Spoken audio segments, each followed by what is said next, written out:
Muito bem, amigos, lição número 12, a parte de quarta-feira, falando sobre o acerto de contas, já que o estudo da lição dessa semana, o último do trimestre, a última do trimestre, está falando sobre recompensa da fidelidade.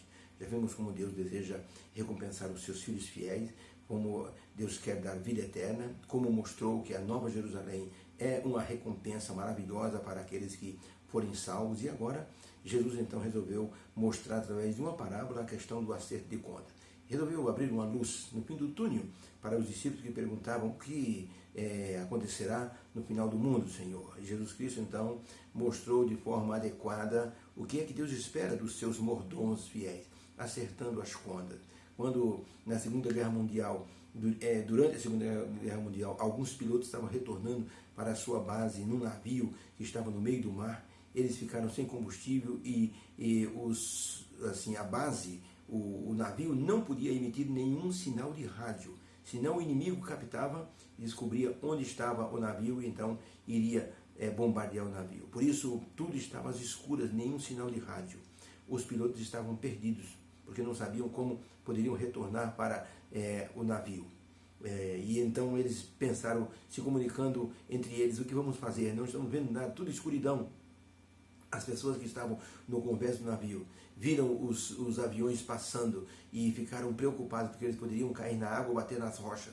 Eles então resolveram fazer algo inédito. Resolveram acender as luzes ali do convés do navio para que os pilotos pudessem enxergar onde eles deveriam pousar. Seria acender as lâmpadas de maneira muito rápida, 3 segundos apenas. Contariam até 3, acenderiam as luzes, contariam até 3 e apagariam as luzes. Os pilotos precisavam estar atentos. Então, os homens que estavam operando as luzes, acenderam as luzes rapidamente, aquela fileira de luzes nos dois lados do navio, e apagaram rapidamente. Os pilotos se comunicaram entre si, dizendo, graças a Deus, uma luz, vamos pousar. E eles conseguiram pousar em segurança, senão seria um desastre total para os 5 aviões que estavam naquele porta-aviões. Quando Jesus falou com seus discípulos sobre a questão do fim do mundo, ele deu uma visão que se transformou numa luz no fim do túnel para aquelas pessoas que estavam querendo saber que sinais haveria da segunda vinda e também do fim do mundo. A pergunta número 5 diz assim: na história que Jesus contou, quem viajou para longe e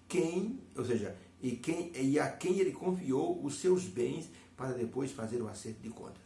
Vamos então ao texto, Mateus 25:14.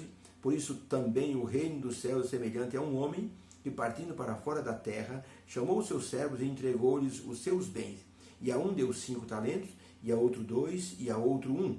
E a cada um segundo a sua capacidade, e ausentou-se logo para longe. E tendo ele partido, o que recebera 5 talentos negociou com eles e ganhou outros 5 talentos.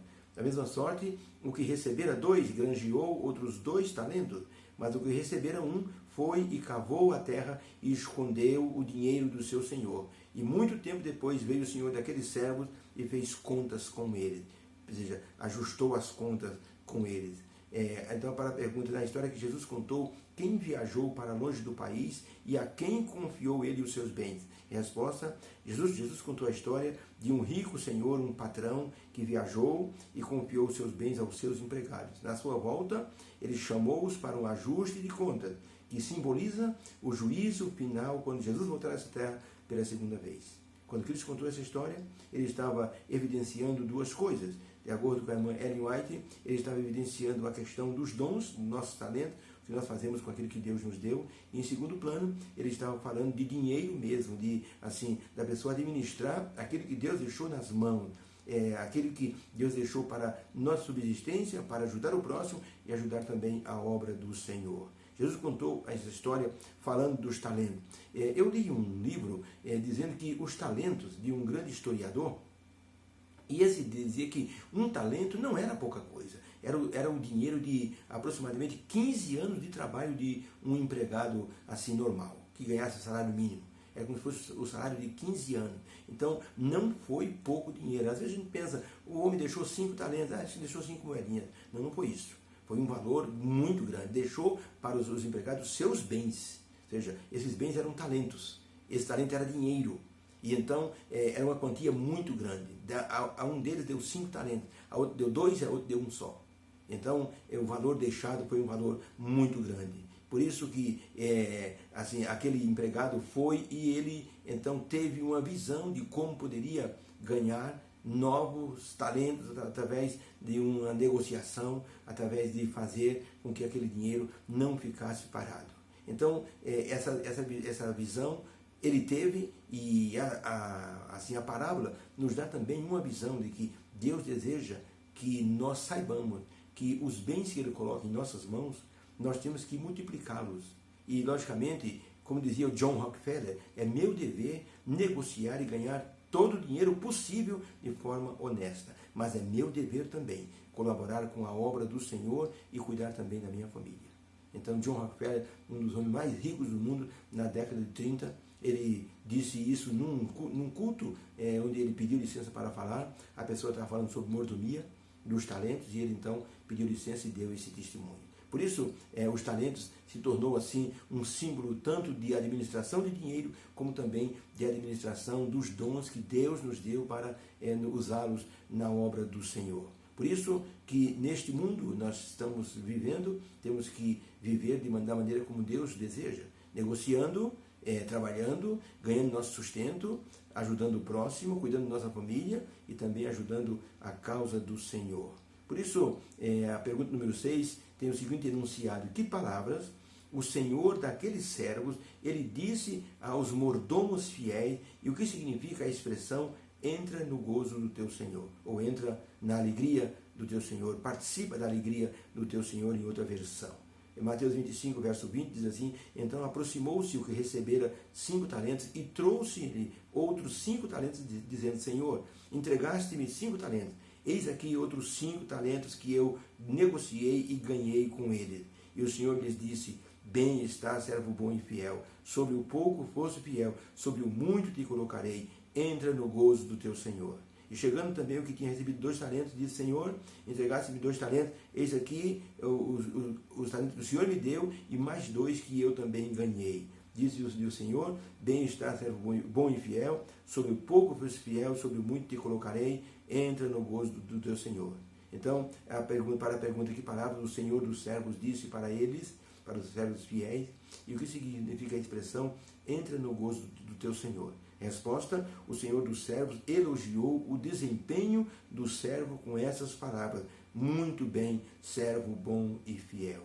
As palavras entra no gozo do teu Senhor significam pode entrar e participar do reino de Deus. É uma recompensa pelo bom uso daquilo que lhe foi confiado. Então, quando Deus nos dá dinheiro, recursos, Ele logicamente vai pedir contas disso. Quando Ele nos dá dons, por exemplo, para que nós possamos utilizar, Ele também vai cobrar esses dons. Por exemplo, se Deus me deu o dom da pregação e eu digo: não vou mais pregar, esse negócio não vale nada, só estou perdendo meu tempo, Deus vai cobrar se eu deixar o meu talento enferrujando. Um dia uma navalha caiu do balcão do barbeiro e caiu na fresta do assoalho. É uma fábula de Leonardo da Vinci. Diz que a navalha ficou ali quietinha e disse: nunca mais eu vou cortar essas barbas desses colonos aqui, fedorentos que vêm aqui. E então usou até uma expressão pejorativa. E a lâmina resolveu se esconder.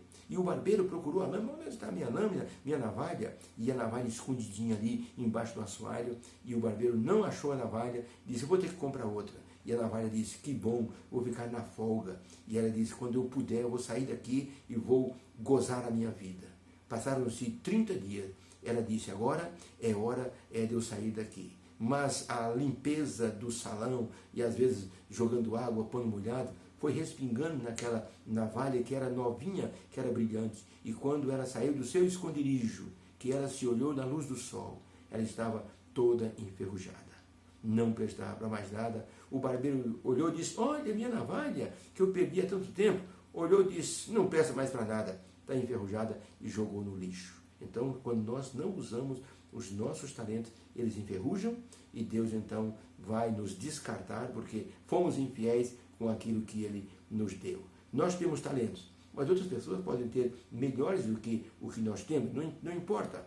Cada um é responsável por aquilo que recebeu. Se eu recebi 2, não posso ficar olhando para aquele de 5 e dizendo: como eu queria ter 5. Às vezes eu não tenho capacidade de dominar os 5 talentos. Por exemplo, eu posso pregar, mas não sei cantar. Eu posso pregar e cantar, mas não sei, por exemplo, fazer um apelo. Eu não sei, por exemplo, dar um estudo bíblico ou fazer uma conferência. Então, tudo isso são talentos que a pessoa tem. E às vezes a pessoa tem 5, outro tem 2 e outro tem 1. Mas o que nos preocupa é que aquele que ganhou um talento, ele foi chamado para o ajuste de conta e ele disse para o seu senhor: eu tive medo de perder o seu dinheiro, eu escondi. Na Palestina, quando a pessoa guardava qualquer coisa de valor, ele enterrava. Era uma forma de os ladrões não achavam e ele podia devolver para a pessoa que deixou aquele objeto com ele, principalmente dinheiro, né? Mas é uma preocupação. A pessoa tinha que embrulhar bem embrulhado para não estragar aquilo que estava enterrado. E então aquele servo mau e negligente disse: eu enterrei porque eu fiquei com medo de perder. Que eu sei que o Senhor é um homem, que o Senhor cobra tudo que o Senhor nos dá. E eu fiquei com medo de que eu não pudesse devolver, nem que fosse o principal. O dono da fazenda disse: mas você é realmente uma pessoa incapaz mesmo, hein? Você não podia pegar o meu dinheiro, deixar no banco para que ele pudesse render juros? Quando eu voltasse, eu pegaria o meu capital atualizado. Nem isso você fez. O que eu compro agora com um talento desatualizado? E disse para os empregados: pegue esse empregado negligente e jogue ele fora nas trevas, onde haverá choro e ranger de dentro. Por isso, o ajuste de contas deve ser visto como algo que nos preocupa. Ellen White escreveu no livro Mensagem aos Jovens, página 46, o seguinte: que vocês possam aproveitar cada dia os dons que Deus vos concede, de maneira a ouvir a final do Mestre: bom está, servo bom e fiel. Deus nos abençoe. Possamos tanto administrar o que Deus nos deu, como talentos, recursos, dinheiro, e administrar também os nossos dons para a obra do Senhor. Obrigado, meu Deus, pela lição de hoje. Abençoe-nos, Senhor, para que possamos nos utilizar de maneira plena, assim, conscienciosa, inteligente, os talentos, os recursos e também nossos dons para a pregação do Evangelho e a abreviação da Tua volta. Abençoe meus irmãos que estudam comigo, em nome de Jesus. Amém. Deus abençoe você. Beijo no coração. Feliz quarta-feira.